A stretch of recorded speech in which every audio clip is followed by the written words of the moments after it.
The mouse plague in Australia, how it started. The mouse plague in Australia is getting worse this year. Farmers were hugely affected by it. But it was not just them, regular households also suffer from this. In an article published by NBC News, Mr. Guy Roth, who works at the sprawling University of Sydney research farm near Narrabri, said mice had overtaken the property. It has been said that you can find mice every time you open a drawer, and not just that, but they also suffer from the smell of dead mice. But where and how did this plague start? How it started? From a viral video uploaded by Asher Wolf last February, people were alarmed by the huge number of mice found in their house. But how did they increase their numbers in such a short amount of time? In an article from Live Science, Steve Henry, a researcher at Australia's National Science Agency CSIRO, said that the infestation is likely the result of an unusually large grain harvest, which drew more hungry mice to the area's farms earlier in the season than usual. Steve Henry said they start breeding earlier, and because there's lots of food and shelter in the system, they continue to breed from early spring right through into the autumn. In another source, from NBC News, Steve Henry of Commonwealth Scientific and Industrial Research Organization, the outbreak, which is of the non-native house mouse, is monumental and continues to have severe economic and social effects. He added that mice are prolific breeders, as they can start to breed when they are 6 weeks old. Then they can have a litter of 6 to 10 pups every 19 to 21 days after that. Also, they are not picky about food. The mouse plague in Australia affected areas. This outbreak started last March 2021 at New South Wales, where farmers posted videos of mice eating their crops and taking over their land and homes. Until then, mice had been found in different areas in Australia, from the Victoria border in the south all the way to the country's northern state of Queensland, causing millions of dollars of damage to crops and machinery.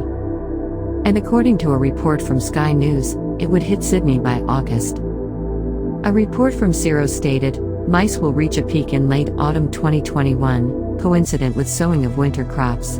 And here's the current situation.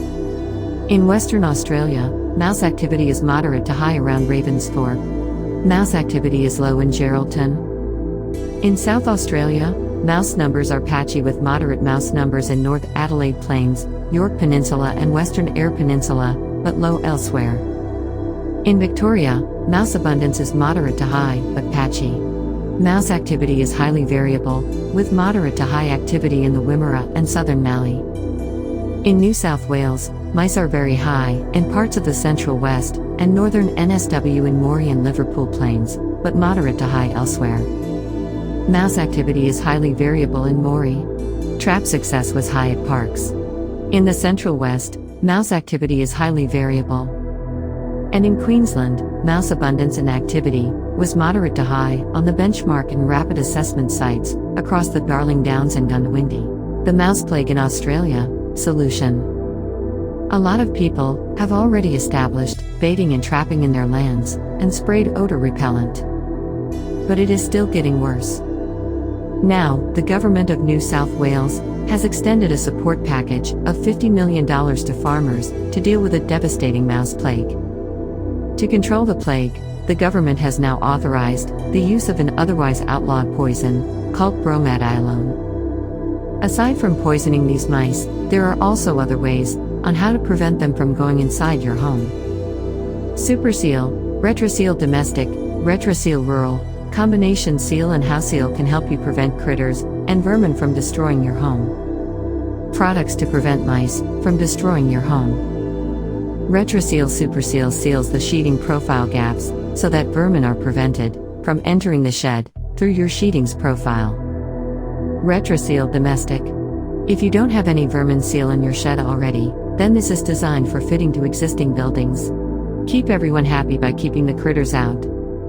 Similar to the Retroseal Domestic, vermin-proofing PVC flashing, this Retroseal Rural Steel product is manufactured from very durable zinc-aluminum steel and is designed for extreme rural conditions.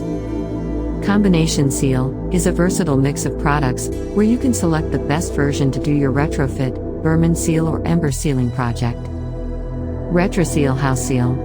Similar to roof seal, but designed for use on steel and timber fascias, on homes and brick garages with steel roofs. This is also a great ember protection in bushfire zones. If you are also building your own shed and just getting it started, well, you should purchase these products now. Vermaseal not only seals the bottom of the sheeting profile, so that vermin are prevented from entering the shed at the bottom wall edge, but it also prevents wind and rain from coming up under the sheeting. Steel Vermaseal is a great ember barrier to help your home or shed meet ball level standards by reducing the gaps in your cladding at the base of the walls to well within the 3 mm required. Vermaseal Z is available in PVC or steel, is a new innovation to Vermaseal. Like the original, it helps you keep the vermin at bay with mice, rats, snakes, frogs, lizards, birds and bats excluded for the bottom perimeter of your shed. Now is the right time to invest in these products. Don't let the doubt take over you, and prioritize protecting your family and your resources.